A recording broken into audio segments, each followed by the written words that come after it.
Bonjour à tout le monde, chers amis de la presse. Merci pour votre présence pour nous, une conférence de presse, donc presse briefing du National Communication Committee, mais aussi du National Vaccination Committee sur le COVID-19. Donc le thème aujourd'hui qui nous peut aborder, c'est principalement la campagne vaccinale qui finit de démarrer le 26 janvier.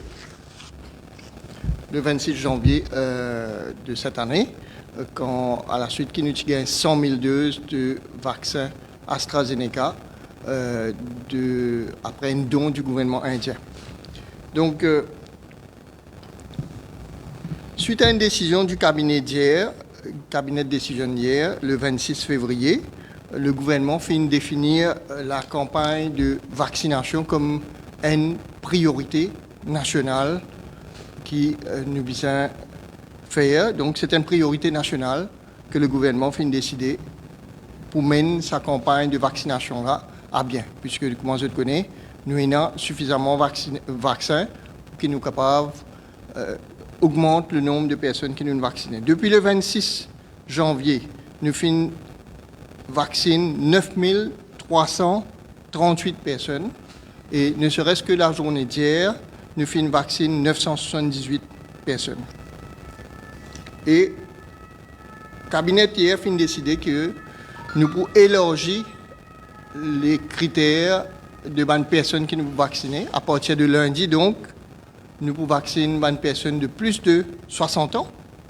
Nous pouvons vacciner aussi bonnes personnes qui ont moins de 60 ans, mais qui ont bonnes maladies telles que le diabète, maladie cardiaque, troubles respiratoires, maladie rénale, donc insuffisance rénale, et le cancer. Donc, on répète, le cabinet fin décider, le gouvernement fin décider qu'à partir de lundi, pour commencer à vacciner une personne de plus de 60 ans, mais aussi une personne qui ont les autres maladies telles que le diabète, maladie cardiovasculaire, troubles respiratoires, insuffisance rénale et le cancer. Ceci, donc, comme on fait dire, fin définir la vaccination comme une priorité nationale. Le vaccin qui nous est non, c'est le vaccin AstraZeneca, moi je tout connais, et c'est un vaccin qui est indiqué à partir de l'âge de 18 ans. C'est un vaccin qui est sûr et plusieurs dizaines de millions de personnes finissent vaccinées à travers le monde. Et le vaccin a démontré une efficacité de plus de 90%. Un effet indésirable qui nous peut connaître à Maurice et à travers le monde, c'est un effet indésirable qui est très commun quand on fait un vaccin. Donc, un effet indésirable tel que la fièvre, un petit peu douleur, courbature, douleur articulaire, douleur musculaire, quelques diarrhées, mais en général, la vaccination peut passer très très bien. Nous pas fin gain vraiment un effet indésirable sérieux à Maurice. Donc, ce qui fait que nous recommandons le vaccin à tout le monde qui rentre dans un critère de vaccination.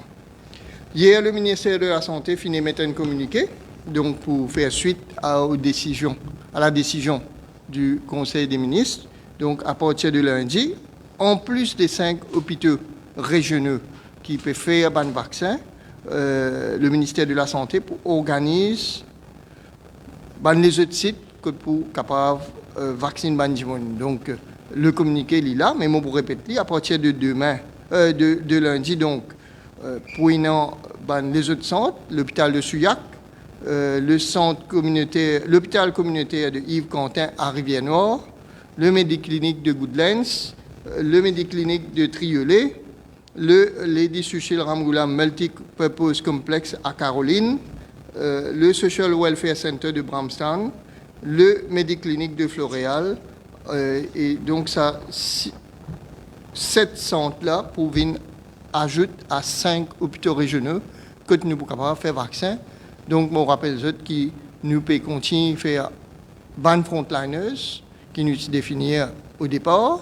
Donc, employés, personnel de la santé, personnel de l'aéroport, de l'industrie du tourisme, la police et aussi l'industrie du transport entre l'aéroport et l'hôtel. ça nous peut continuer, mais aussi, nous peut élargir la campagne de vaccination à plus de 60 ans et qui nous appelle comorbidité. Avant, donc nous, l'objectif, c'est atteindre un chiffre en termes de population qui nous peut vacciner de au moins 60% d'ici juillet 2021. Donc pour nous réussir à faire ça, nous devons faire vacciner au moins 11 000 personnes par jour. Donc nous avons l'objectif de vacciner au moins 11 000 personnes par jour. Le gouvernement fait mettre les moyens en place dans l'hôpital, dans la médiclinique. Mais bien sûr, nous devons gagner un engouement, nous devons gagner une adhésion, nous devons que les gens viennent faire ce vaccin-là. Donc, nous tenir à rassurer la population que le vaccin, il y a un vaccin efficace, il y a un vaccin sûr et pas gagner beaucoup d'effets indésirables qui ne tabent. Et non, petit désagrément qui normalement gagnent avec tout vaccin, mais ce n'est pas un effet indésirable qui est sérieux. Nous devons accepter lui parce que l'objectif, c'est créer une immunité de groupe, une immunité collective pour qui justement nous pas regagne une chaîne de transmission dans la population. C'est pour ça que nous pouvons faire un appel à la population qui bien vaccinée. Nous bien vaccinés parce que nous besoin gagner une protection personnelle. Le but du vaccin, c'est protéger nous-mêmes en premier. Après que nous protégeons, nous protégeons l'environnement. Nos familles, nous protégeons nos collègues de travail et aussi nous protégeons tout le monde qui est là pour de nous services. Nous protégeons les gens qui sont frontliners, les gens qui peuvent donner nous services tels que la banque, le supermarché. Et c'est pour ça qu'ils sont bien vaccinés, pour qu'ils aient une possibilité, qu'il y ait une chaîne de transmission. Puisque nous connaissons qu'il y a un risque. Le risque, jamais devient zéro. Le risque, même en ce moment, il y a un risque. Il y a un risque parce qu'il y a du monde qui sort de l'étranger. Et dans pratiquement chaque vol qui vient, il y a du monde qui vient qui est contaminé. Donc, ce qui fait que le virus est encore opérant dans le pays et il y a toujours une possibilité, malgré le fait que tous nos bons protocoles bien stricts, mais de temps en temps, il est possible qu'il y ait un monde qui passe au travers des mailles du filet. D'ailleurs, moi-même, au fin de retrouve-moi en auto-isolation, puisque un monde passe à travers les mailles du filet. C'est pour ça que nous sommes vaccinés. La campagne vaccinale, nous devons faire le plus vite possible, le plus efficace possible et nous gagnons le maximum de monde possible. Et ceci, d'autant plus que quand nous avons plus de trafic aérien, pour une ouverture du ciel, un modèle beaucoup plus important qu'en ce moment, donc ouverture des frontières, mais le risque pour encore plus grand, c'est donc à partir de là, nous devons vacciner pour nous protéger nos populations. Nous pouvons viser gagner une immunité collective de plus de 60% de la population à partir du mois de juillet. Ça, c'est l'objectif.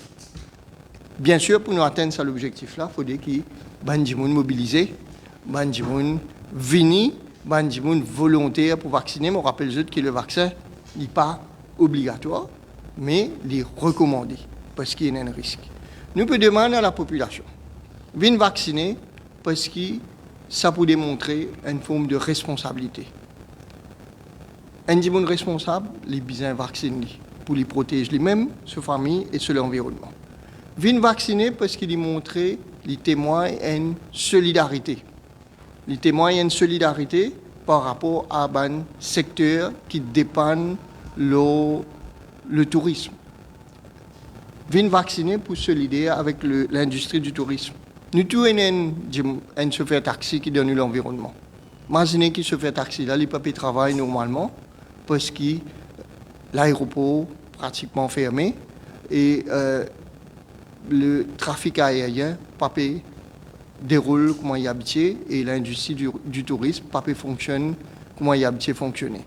Nous sommes solidaires avec tous les acteurs de l'industrie touristique et apparentés, les chauffeurs taxi, les petits restaurants, les petits commerçants, les beach hawkers, les travailleurs de l'aéroport, les travailleurs Air Mauritius, les travailleurs le port. Nous sommes solidaires aux autres pour qu'ils nous démontrent notre solidarité. Nous sommes bouger, nous sommes à vacciner. Quand nous pourrons réussir, à atteindre l'immunité collective, à ce moment-là, nous sommes capables d'envisager une autre phase par rapport à nos politiques aériennes et nos politiques de tourisme. Donc, nous demandons à tout le monde de faire preuve de responsabilité, faire preuve de solidarité et pense aussi nous l'économie qui est capable de développer plus quand une activité liée au tourisme retourne à la normale. Et bien sûr, nous finissons choisir l'isolement comme un moyen pour protéger nos territoires contre le virus, mais évidemment, ça isolement-là, il n'est pas capable permanent. À un moment, nous pouvons bien rétablir la connectivité. Et le seul moyen que nous pouvons trouver pour rétablir une connectivité qui peut probablement un nouveau normal, c'est à travers la vaccination. Bien sûr, en temps et lieu, nous vous communiquons le bon protocole qui nous peut appliquer une fois que la population peut vacciner et une fois qu'à travers le monde, beaucoup de monde peut vacciner. Là, nous pouvons communiquer le bon protocole qui nous peut appliquer. Mais pour le moment, nous pouvons demander à la population de vacciner.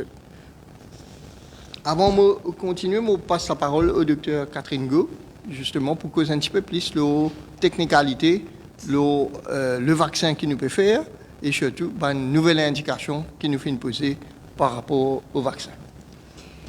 Merci. Alors, effectivement, je vais vous reparler un petit peu de l'intérêt du vaccin au niveau individuel. Et puis, je vais vous parler du vaccin AstraZeneca, qui parfois a une mauvaise presse, qui serait un vaccin moins bon que les autres et qui s'avère avec le temps et les connaissances peut-être un des meilleurs vaccins qui soit, et en tout cas un vaccin tout aussi efficace et peut-être avec certains avantages par rapport au vaccin à mRNA. Alors d'abord, j'ai dit il y a très longtemps dans une conférence de presse, vous vous souvenez que bon, finalement c'est un virus qui n'est pas si mortel que ça. Et c'est juste, si on regarde la globalité de la population, ce virus n'entraîne pas de décès importants chez des gens relativement jeunes. Par contre, chez des personnes âgées ou chez des personnes qui ont des comorbidités, des catastrophes se produisent et là on parle de décès.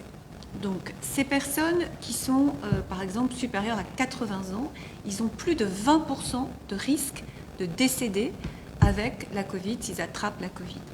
Les gens qui ont entre 60 et 80 ans, ils ont 10% de risque de décéder. Ce ne sont pas des chiffres négligeables. Et vous avez vu qu'il y a régulièrement des cas, ce qu'on appelle sporadiques, d'enfants, alors c'est très très rare, ou de jeunes adultes, c'est très très rare aussi, mais ça existe dans le monde. Nous avons une jeune adulte ici qui est décédée, qui sont des gens qui ont des déficits immunitaires très particuliers qu'on ne connaît pas et qui peuvent ne pas se révéler au cours de la vie, sauf s'ils rencontrent certains virus, comme les coronavirus ou comme les virus de la grippe, qui peut également tuer des gens jeunes. On ne sait jamais sur qui la catastrophe va tomber, qui va faire une maladie grave, qui va se retrouver en réanimation et qui va mourir. Alors quand on est très vieux, attraper le coronavirus, c'est quelque chose d'extrêmement grave. Quand on est très jeune, ça l'est beaucoup moins. Mais par contre, de façon ponctuelle, ça peut être tout aussi dramatique. Donc chacun a intérêt à essayer de ne pas attraper cette maladie. Pendant à peu près 1 an, partout dans le monde, on a subi l'infection à coronavirus. Alors les gens se sont confinés, il y a eu des lockdowns, il y a eu toutes sortes de réponses, il y a eu des millions de décès, mais il n'y avait pas de réponse. Et il se trouve qu'à l'heure actuelle, il n'y a pas de médicaments efficaces. On a amélioré la prise en charge des formes graves, c'est vrai. On a en donnant certains corticoïdes, des anticoagulants, on a améliorer, diminuer d'au moins 25 à 35% les décès dans les formes sévères.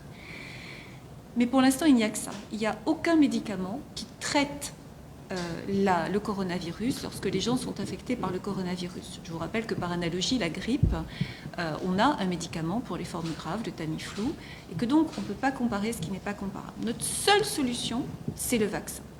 Alors peut-être qu'à Maurice, on est un peu éloigné de la catastrophe mondiale, c'est vrai, on est préservé, mais exactement comme l'a dit Zuber, personne n'est à l'abri d'attraper, même à Maurice, même malgré nos précautions, même si ces précautions sont très efficaces. Il peut y avoir un cas qui échappe de temps en temps, et ça nous est déjà arrivé 2 fois. Donc ça peut se reproduire.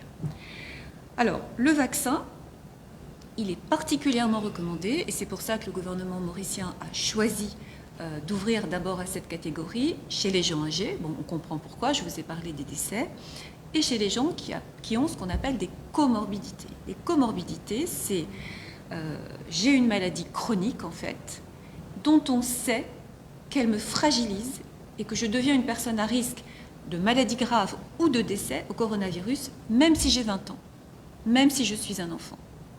Donc, quelles sont ces pathologies? Zuber vous l'a dit. Donc, il y a toutes les maladies respiratoires. Alors, c'est la bronchite chronique, c'est l'asthme, c'est la mucoviscidose. Ce sont toutes ces maladies donc respiratoires. Il y a toutes les maladies cardiaques, cardiovasculaires. Donc, tous les gens qui ont des problèmes d'insuffisance cardiaque, qui ont des problèmes de coronaire, c'est-à-dire les artères du cœur qui sont bouchées et qui peuvent entraîner des infarctus, mais aussi tous ceux qui peuvent avoir des accidents vasculaires cérébraux, tous ceux qui sont obèses aussi. Alors sur les patients cardiaques, je voulais dire quelque chose. Je voulais dire qu'il a couru des bruits comme quoi les gens qui sont sous ce qu'on appelle anti-agrégants plaquettaires, c'est-à-dire c'est un peu comme de l'aspirine, ça empêche les plaquettes qui sont des petits éléments du sang de se mettre les uns avec les autres pour faire un caillot. Donc on donne ça aux gens cardiaques parce qu'ils ont des risques de faire des caillots. Ce n'est absolument en aucune façon une contre-indication à la vaccination. Au contraire, les gens qui ont des pathologies cardiaques doivent se faire vacciner. L'aspirine et les équivalents d'aspirine, ça fluidifie un tout petit peu le sang. Il suffit d'appuyer un tout petit peu à l'endroit du vaccin et ça n'a jamais été une contre-indication. Jamais. Les gens qui ont des anticoagulants, c'est-à-dire autre chose, de l'héparine, des choses comme ça, qui sont très rares, eux, ça n'est pas non plus une contre-indication, mais il faut quand même prendre un certain nombre de précautions. Donc, ce n'est pas de la vaccination tout venant. Mais ceux qui ont des anti-agrégants plaquettaires, ils peuvent très bien aller se faire vacciner. Et non seulement ils peuvent, mais ils doivent pour se protéger. Après, il y a les gens qui ont des déficits immunitaires. Alors, j'y tiens parce que c'était indiqué comme une contre-indication. Les gens qui ont eu de la chimiothérapie, les gens qui ont des traitements immunosuppresseurs, les gens qui sont sous corticoïdes doivent se faire vacciner. Ils font partie des gens très à risque. Alors, il a couru le bruit que ce n'était pas une indication. Pourquoi? Parce qu'il est vrai que ces gens-là, pour certains d'entre eux, vont faire une réponse diminuée au vaccin. Ça ne va pas être la même efficacité que pour tout le monde. Ça va être un peu moins que tout le monde, une réponse un peu inférieure, mais ils auront un bon degré de protection. Donc, ça n'est pas inutile, au contraire. Bon, et puis après, il y a très bonne indication les gens qui ont des insuffisances rénales et les gens qui sont hémodialysés, qui font le rein artificiel.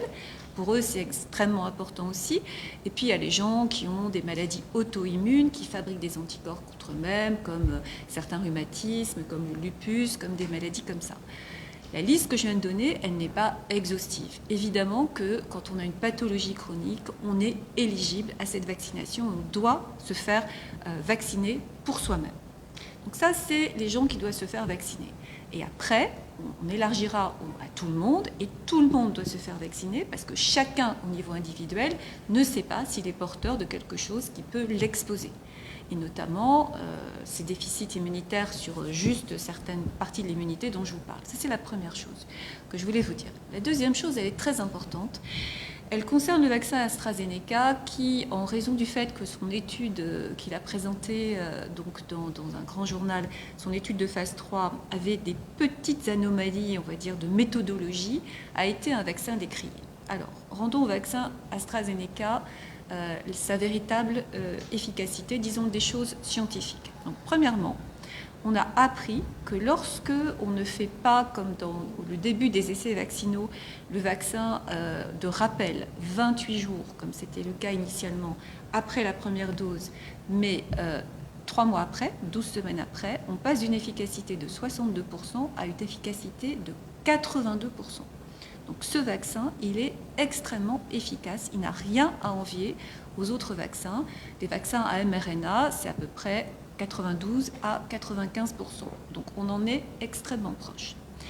La deuxième chose, ce vaccin a une caractéristique, c'est un article qui est paru dans la semaine, probablement il est au moins équivalent, si ce n'est meilleur, d'après les premiers résultats, sur le fait de diminuer la transmission. Vous savez qu'un vaccin, ça protège en partie de transmettre aux autres. Et ces vaccins-là, ils nous intéressent beaucoup parce que justement, ils vont diminuer les risques de transmission. Ce vaccin AstraZeneca est très efficace dans cela. Troisième chose, on a dit, ce vaccin, on a entendu, nous on n'a jamais dit ça, mais on a entendu, le vaccin n'est pas efficace chez les gens âgés de plus de 65 ans. Je vous répète ce que je vous ai déjà dit, c'est parce que dans cette fameuse étude, il y avait un tout petit nombre de gens de plus de 65 ans qui avaient été inclus dans l'étude. Donc, on savait que ces gens-là avaient une bonne réponse, mais étant donné que l'échantillon, comme on dit, était petit, c'est-à-dire il n'y avait pas les milliers et même la dizaine de milliers de personnes qu'il faut pour dire oui, les résultats sont solides, on a dit, certaines agences ont dit, bon, on attend. En Allemagne, par exemple, mais l'Agence européenne du médicament et l'OMS, d'emblée, se sont engagés en disant non, ces vaccins, il faut les faire chez les plus de 65 ans. Eh bien, on a une très jolie étude qui est sortie il y a 4 jours. Alors, ce n'est pas l'étude, c'est une pré-étude, une pré-publication dans le British Journal of Medicine qui concerne, c'est une étude écossaise de l'Université d'Édimbourg et qui montre, alors, qui s'occupe des vaccins AstraZeneca et du vaccin de Pfizer et qui porte quand même sur 1,5 million de personnes. Donc là, on a des chiffres, c'est conséquent. Eh bien, cela montre que, alors ça porte juste sur une étude, c'est à 4 semaines de la première dose uniquement des vaccins Pfizer et AstraZeneca. Et ils ont regardé, est-ce que ça diminue les hospitalisations, et particulièrement les hospitalisations chez les gens âgés, voire très âgés.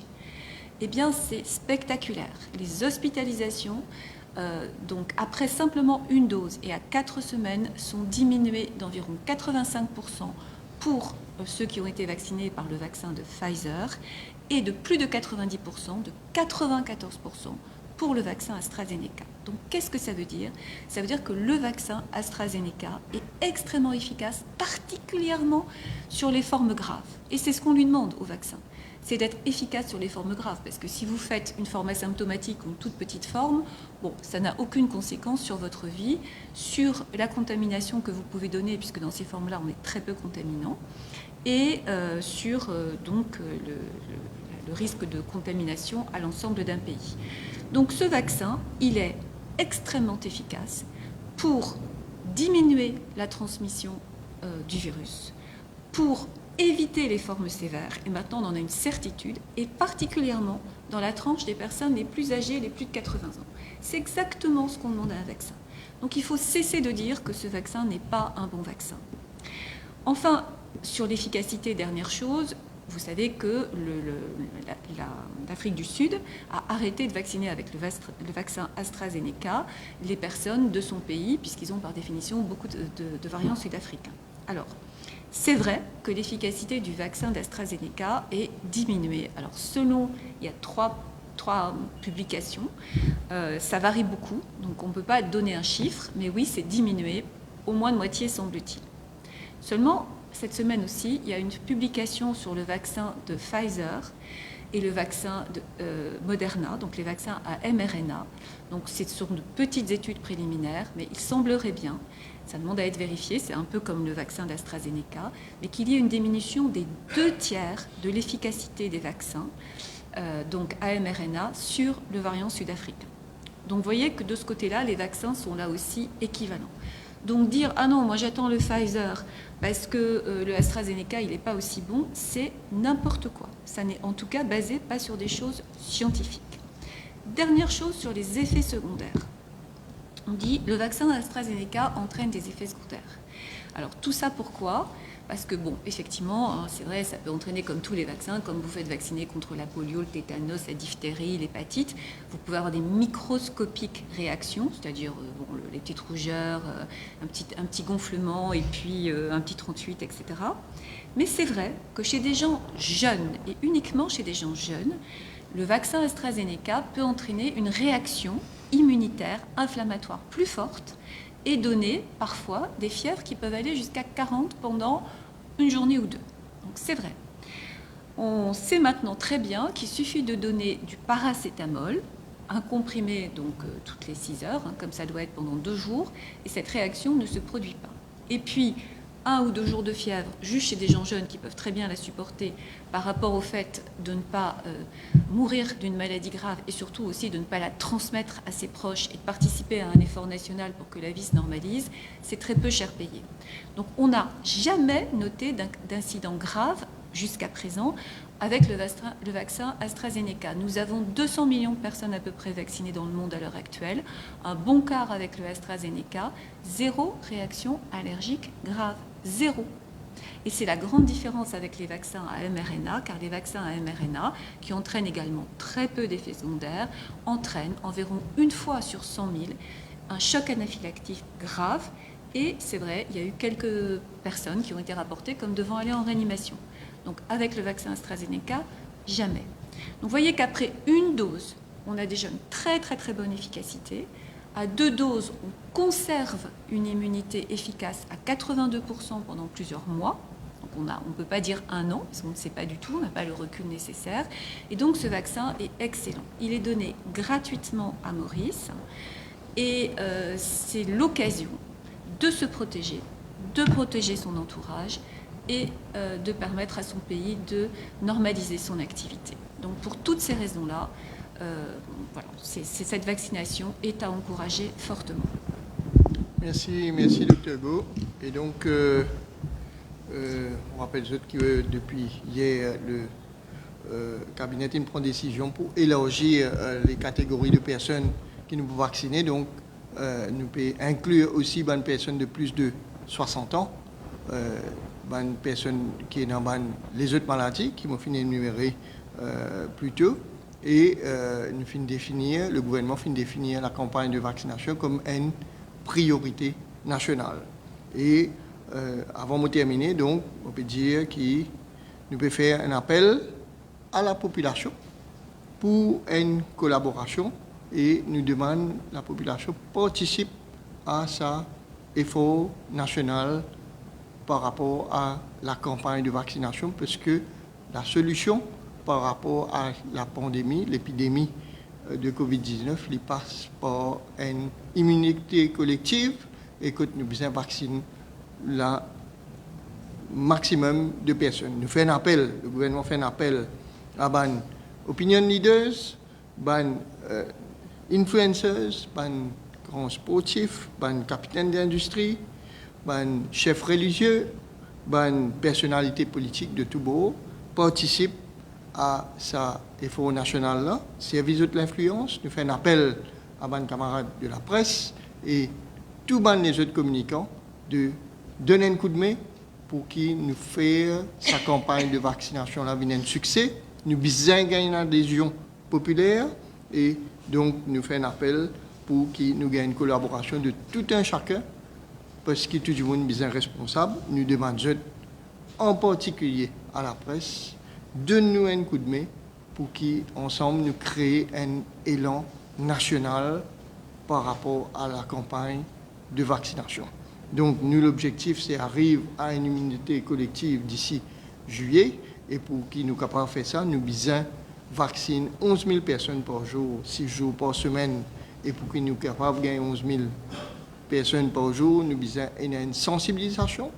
Nous besoin il y a des gens qui viennent dans le centre que nous pouvons faire vaccin, nous pouvons communiquer pour dire que nous pouvons faire vaccin, il faut des gens bouger, il faut des gens aller dans le centre de vaccination, nous pouvons mettre à disposition une équipe mobile pour nous créer une certaine forme de proximité, nous pouvons faire un événement de vaccination et bien sûr, au-delà des personnes de 60 ans et qui ont une comorbidité, bientôt nous pouvons élargir la vaccination à tout le monde qui qui pour volontaire, bien sûr, nous vous communiquons une date pour ça.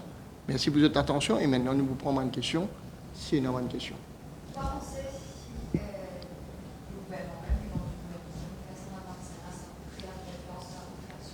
Donc, bien sûr, et nous attendons qui tout met en place, et une fois qu'il nous est capable de mettre tout le monde à un pied d'égalité, que nous verrons pour tout le monde qui est volontaire, elle est là, bien sûr, leaders de tout beau, on peut dire seulement politique, pour capable venir de l'avant, faire eux de même vacciner et essayer de faire eux de venir l'exemple. Un capitaine d'industrie de l'hôtellerie, finit faire lui, parce qu'ils sont aussi considérés comme un frontliner, bien sûr. Et nous pouvons capable faire une journée de vaccination dans différents endroits, nous créons un événement et nous pouvons compter les autres soutiens pour une couverture médiatique, justement pour créer ça l'engouement qui nous permet de créer, pour créer ça adhésion populaire qui nous permet de créer. La vaccination, premièrement, c'est une protection personnelle, protection de l'environnement, mais aussi c'est un besoin pour le pays, c'est un besoin en termes de pour l'ouverture, pour l'économie, pour normalisation de tous nos secteurs. Donc, voilà.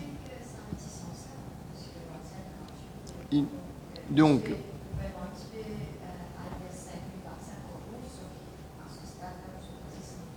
oui.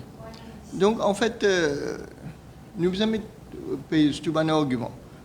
C'est un vaccin qui finit élaboré assez rapidement. La maladie, le Covid-19, c'est une maladie qui a démarré en décembre 2019. Le premier cas, nous avons gagné début 2020 à Maurice. La vaccination sur l'élaboration prend très peu de temps. Donc, à travers le monde, il finit d'avoir un doute qui finit créé dans les médias internationaux. Du monde réticent, parfois j'étais un peu pire.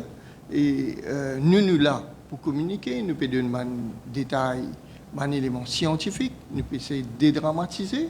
Et il est normal qu'il prend un certain temps pour qu'il y ait adhère. Il est normal pour qu'il nous gomme une frayeur qui est dans l'esprit de monde, mais surtout, aujourd'hui, nous avons cause en termes de chiffres. Avec le vaccin que nous peut servir, c'est un vaccin qui, in fine, utilisé plusieurs dizaines de millions de fois dans le monde. Il y a peut-être en Angleterre seulement 30 millions de personnes qui ne finissent vaccinées avec le vaccin AstraZeneca. En Inde, peut-être plus que 10 millions. Donc, c'est un vaccin qui est utilisé beaucoup et nous pouvons trouver qu'il non seulement est efficace, mais aussi qu'il a moins d'effets indésirables. Tout ça, un élément-là fait qu'aujourd'hui, nous faut de ce élément-là pour venir gérer la population. Soyez sans crainte, venez vacciner parce qu'en contrepartie de ce vaccin-là, au bout, il y a une protection, il y a une solution et il y a une possibilité d'ouverture.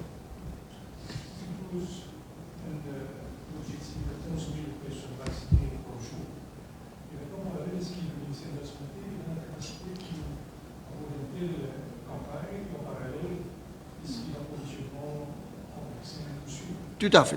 Donc, le ministère de la Santé, en plus des 5 hôpitaux régionaux et 7 médicliniques et autres qui m'ont énuméré plus tôt, nous finissons de mettre en place. Donc, dans ce centre-là, il y a 27 équipes qui pour vacciner Mandimoun. Donc, les moyens, en termes de ressources humaines, là, en termes de commandes de vaccins, l'ERC Mopécosaou, nous déjà nous avons 190 000 doses de vaccins et grosso modo, nous pourrons recevoir environ 100 000 vaccins par mois pour les prochains 3 mois, en plus de la facilité de COVAX qui est à 500 000 doses qui pour venir.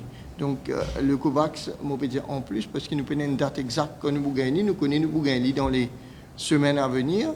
Donc, en termes d'approvisionnement des doses de vaccins, nous prenons inquiétude. Nous prenons un vaccin suffisamment. Nous avons l'équipe qui est besoin. Nous avons les ressources qui sont besoin. Nous mettons en place les ressources qui sont besoin. Nous pouvons créer une équipe mobile pour à proximité de 20 personnes. Aujourd'hui, ce qui nous besoin, c'est une adhésion populaire et nous pouvons compter tout un chacun, ce sens de responsabilité, ce sens de patriotisme, parce que c'est le pays qui nous fait causer là.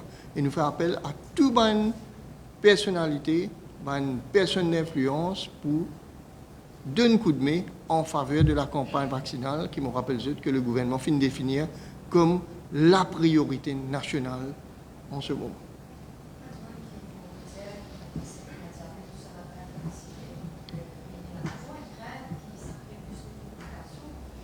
Oui. Alors, c'est exactement complètement l'inverse, c'est-à-dire que quand vous avez de toute façon un système de l'immunitaire qui reste efficace, vous répondez au vaccin, vous avez des cellules mémoire qui vont vous permettre, si jamais vous retrouvez le virus, de le combattre. Par contre, ce qu'on sait, c'est que dans ces catégories-là, si on ne se fait pas vacciner, on risque sa vie. Donc c'est vraiment quelque chose de très différent. Le rapport bénéfice-risque, il est énorme. Vous attrapez le coronavirus, quand vous avez par exemple une grosse obésité, ou quand vous avez un diabète sévère, ou quand vous avez une hypertension, pareil, à peu près 20% de risque de décès. Vous faites le vaccin, ce ne sont pas des vaccins vivants, hein. On n'injecte pas un virus vivant, on injecte un petit bout du virus, en général son matériel génétique ou un petit bout de sa protéine, enfin quelque chose qui va faire réagir le système immunitaire. Donc les risques, ils n'existent pas, on ne peut pas faire la maladie. Ce n'est pas un vaccin vivant, donc il n'y a aucun risque, mais vraiment aucun, à se faire vacciner.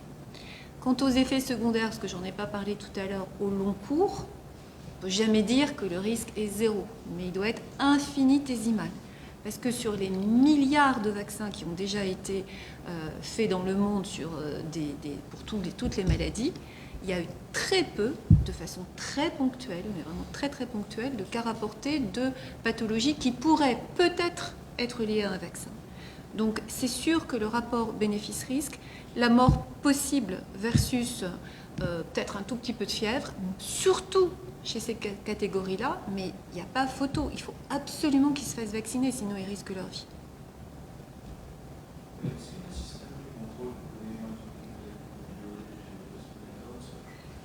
Oui, alors le ministère de la Santé, bien sûr, tient quotidiennement des statistiques. On sait exactement le nombre de gens qui se sont fait vacciner quotidiennement.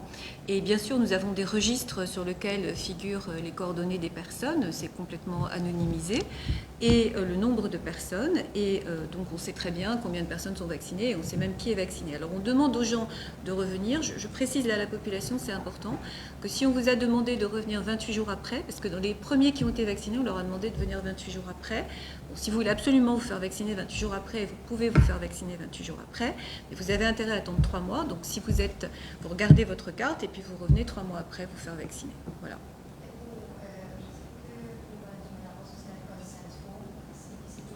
Toujours le cas. Ça, c'est procédure normale. Donc, la personne qui vient vacciner, il gagne une information éclairée, pose des questions sur l'état de santé, sur les antécédents médicaux. Après, informe-lui par rapport à un vaccin qu'il peut faire, donner une information éclairée, donner une idée de un symptôme qu'il a gagné normalement après la vaccination. Et bien sûr, ici, il y a une consent form pour qui autorise le personnel de la santé à administrer le vaccin là à la personne. On espère que la crainte qui existait au début, quand on avait peu de cas rapportés des vaccins, toutes les craintes vont tomber au fur et à mesure, parce que maintenant, on a quand même 200 millions de personnes vaccinées dans le monde. Donc on sait, on a des chiffres consistants. Mais c'est très éthique, c'est très important que les gens puissent poser leurs questions avant d'être vaccinés. Et puis on ne les force pas, on leur propose la vaccination. Ce n'est pas une obligation, on ne va pas leur mettre le couteau là pour qu'ils aillent se faire vacciner. Donc eux, ils signent que oui, ils sont d'accord. Et ça, c'est très important. J'ai peut-être pas parlé, et je voudrais peut-être en parler, 2 minutes des contre-indications, parce qu'il y a très peu de contre-indications à cette vaccination. La seule vraie contre-indication, c'est d'avoir déjà fait une allergie sévère à un vaccin, ou d'avoir déjà fait des allergies sévères, c'est-à-dire des chocs anaphylactiques ou des édèmes de Quincke, pour le vaccin AstraZeneca. C'est un peu plus large pour le vaccin Pfizer, mais nous, ce qui nous intéresse, c'est le AstraZeneca. Et puis, les moins de 18 ans, parce que pour l'instant, il n'y a pas d'études chez les moins de 18 ans, ça commence, et c'est sûr qu'on pourra bientôt les vacciner, mais comme on n'a pas d'études, on ne peut pas le faire encore. Et puis, pour l'instant, les femmes enceintes, en sachant qu'il y a plus en plus de descriptions de décès de femmes enceintes, jeunes, en bonne santé, par la Covid.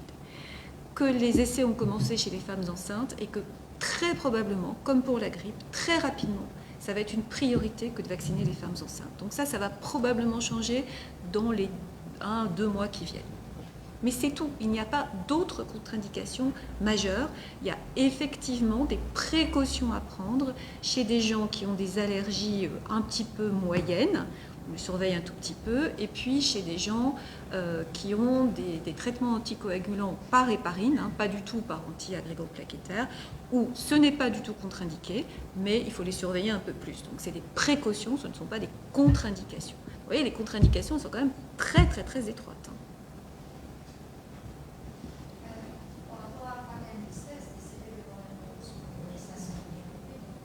Non, en fait, non, information pas correcte parce que Park and Blister pas livré seulement ventilateurs. Et en plus de ventilateurs, le plus gros de la commande, c'était un masque, surgical mask, et masque KN95 et PPE qui ne finit utilisé. Donc qui ne livré à temps et qui ne finit utilisé. D'ailleurs, c'était le gros de nos commandes de masques PPE qui finissent utilisés par les frontliners depuis le début de l'épidémie. Donc pour ça, il n'y a aucun problème. Il me semble que ça correspond à peu près à 380 millions environ. Ça, il n'y a aucun problème avec sa commande-là. Par contre, il y a un litige, je me dis bien litige, 50 ventilateurs qui sont fournis, puisque ça 50 ventilateurs, comme le ministre vient de dire, ne pas correspondent à spécification qui étaient annoncées au départ. Donc, ventilateur, c'est une rentrée, mais spécification, pas match ce qui est commandé. Donc, livraison et commande, pas pareil. Donc, il y a un litige et le ministère peut explorer une possibilité de recours légaux, éventuellement, par rapport à ça 50 ventilateurs-là. Donc, je suis capable de donner des petits détails par rapport à ventilateurs là. Des discrépancies qui sont plus frappantes, c'est l'écran, par exemple. Nous commandons l'écran 15 pouces, nous donnons l'écran 10 pouces, touchscreen, il ne gagne pas touchscreen. Enfin, il y a des détails qui ne correspondent pas, ce qui fait que le ministère n'est pas satisfait, les techniciens pas satisfaits et qui nous recommandent qui Park and Blisters. Il honore ce commande, ou alors il reprend, il reprend ce ventilateur et après nous guette la suite. Mais la commande s'est passée l'année dernière. Comment est-ce qu'il nous laisse ça pour les qui maintenant ne va correspondre à la distribution? Chronologiquement, commande est passée mon colis dans le domaine public au mois d'avril de l'année dernière, donc au pic de l'épidémie, quand nous étions obligés de commander, puisque il y a une pénurie au niveau international, tout le monde peut avoir des masques, pipi, etc. Donc, nous avons commandé, nous avons gagné une partie, enfin, la majeure partie, nous avons gagné, nous avons servi. Et d'ailleurs, c'est ça qui nous permet l'hôpital rouler en termes de. Je me rappelle le public qui nous tient à deux plus gros suppliers, c'est Sinopharm et Park and Blister, qui nous permettent de l'hôpital rouler en termes de masques, pipi, l'aéroport, etc. Et donc, par contre, les ventilateurs finissent tardés et les ventilateurs finissent rentrer au mois d'août.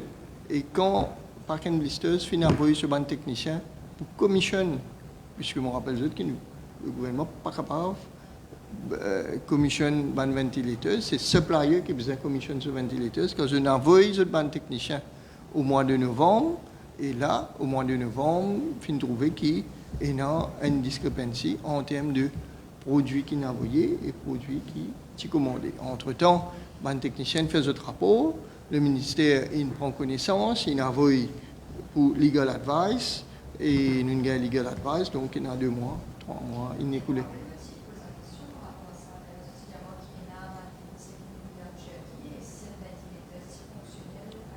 On va dire qu'il est fonctionnel, oui, mais il n'est pas correspondant à ce qui nous commandé. Donc, c'est pas. Non, mais il y a une procédure qui vous a fait, il y a un technicien qui vous a donné ce rapport au complet, rapport vous est venu, et il grève à différents échelons du ministère, il y a le state law office, tout ça là, il prend. Il y a une formalité, puisque nous verrons devant une situation de conflit, de litige. Mais nous vous assurons que tout le monde a fait à respecter selon une procédure qu'il y a. Mais le gouvernement, il commandé, selon spécifications qui ban technicien, ban professionnel de la santé du ministère qui devant nous.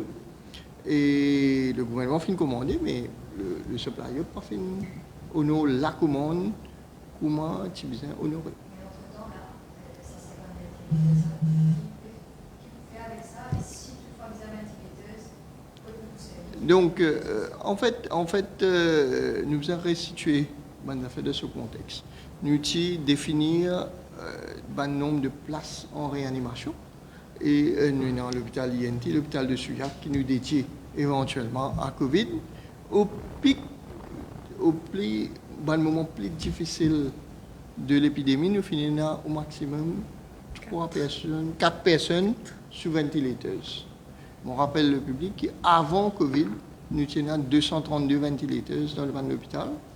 Et en dehors des ventilateurs de Park and Blisters, nous finissons recevoir pendant l'année 2020 10 ventilateurs d'un supplier local. Donc c'est le seul supplier qui, au moment que nous sommes besoin, il est responsive et il est capable de livrer nous 4 ventilateurs au mois de mai et 6 ventilateurs au mois de septembre. Et ça, là, il est utilisable. Donc ça, c'est un moyen additionnel. Heureusement, nous n'avons pas fini besoin. Ni ça 10 ventilateurs-là, encore moins ça 50 ventilateurs-là, mais il faut une partie de nous preparedness plan en cas de resurgence. Il faut une partie de moyens qui nous éventuellement capables pour bien déployer. C'est pour ça que nous faisons commande ça. On rappelle qu'à un moment, quand nous typons commande ban pipi, ban masque et ban ventilateur, c'est une pression énorme pour nous qui fait pas commande vite, qui fait pas commander et qui fait pas commande vite, comme ventilateur, comme masque, il y a du monde qui peut demander nous comme masque peut servir par jour de l'hôpital, comme ventilateur. Moi-même, je peux répondre à une question, à mon rappel. Et donc, effectivement, côté masque, pipi, etc., tout commande est livré en bonne et due forme, nous gagnons un problème avec les ventilateurs parce qu'à travers le monde, il y a un problème avec les ventilateurs. Jusqu'à l'heure, si nous commandons ventilateurs, nous pourrions avoir des difficultés. Mais nous pouvons guetter. Donc le gouvernement peut explorer toute bonne avenue possible pour guetter comment nous dénouer l'affaire des ventilateurs de Park and Blisters. Mais pour retourner aux ventilateurs, assez vite. Bon, la suite qui nous besoin connaître, est-ce qu'ils nous récupèrent l'argent, est-ce qu'ils nous gagnent l'autre ventilateur, est-ce qu'ils honorent ce qui nous besoin. Donc nous tenons les autres informés. Donc, nous juste, oui. Enfin, moi, par contre, qui parle de ça, je peux dire, moi, nous pas au courant aucune communication officielle de Park and Blisters par rapport à ça. Donc, la responsabilité est uniquement sur le supplier. Quand on commande une affaire, on paye, il passe juste dans le monde médical, dans n'importe qui transaction, quand on commande une affaire selon une spécification. Si on finit payer, vous avez une livraison, spécification qui on gagne, qui on commandé.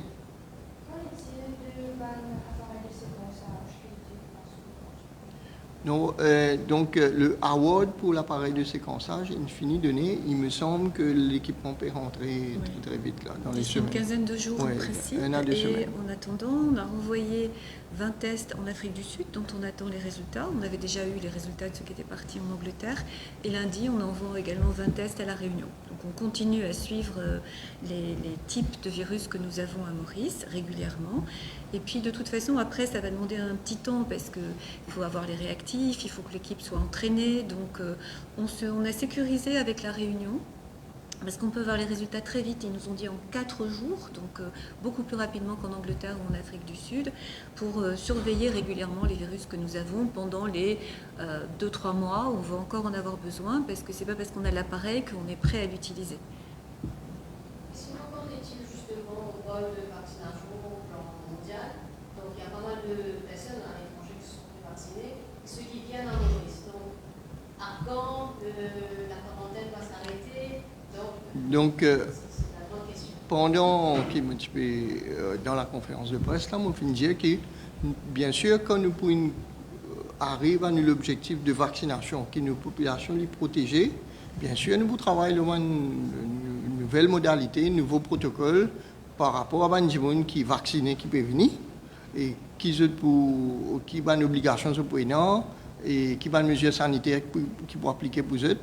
Et aussi, des gens qui refusent le vaccin quand ils peuvent venir mourir. Donc, nous prenons un protocole et, bien sûr, en temps et lieu, nous communiquons là. Mais là, nos priorités, la priorité du gouvernement, c'est vacciner la population. Et gagner du monde pour vacciner, faire la population adhérer à sa campagne vaccinale là, créer un engouement, créer l'intérêt pour le vaccin et faire du monde comprendre qu'il est important pour se protéger de même, protéger de famille, protéger de l'environnement. Et je participe à ça l'effort national là parce que non seulement il y a un intérêt sanitaire, mais il y a aussi un enjeu économique de certains secteurs, en particulier que si nous ne pas vaccinés, mais dans ce secteur-là, pour souffrir encore plus. Espérons nous faire grand titre aux priorités nationales demain. Aujourd'hui et demain. Donc nous faisons appel à eux. En fait, c'est un acteur très très important, la presse, un communicant, un acteur plus important donc, dans la chaîne de transmission de l'information. C'est eux. C'est la balle de eux de camp là. Faire du monde comprendre. Merci.